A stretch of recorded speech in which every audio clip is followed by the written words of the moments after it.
दादा त्या पिल्लाला झोपव ना, पिल्लू आहे ना तुझं ते.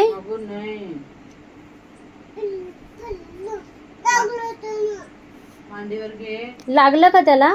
बघ बरं कुठे लागलं. त्याचा लाड कर ना मग. कोण आहे ते? तुझं पिल्लू आहे का? काय? हो का? मग आता काय करणार?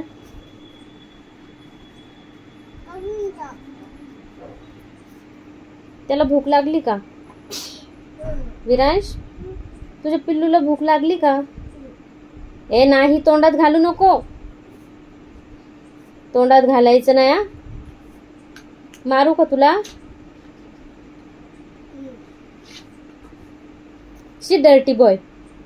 ए नको शी. पट्टी मी काढीन, तू नको काढू ते. थांब. त्याला भूक लागली का विचार.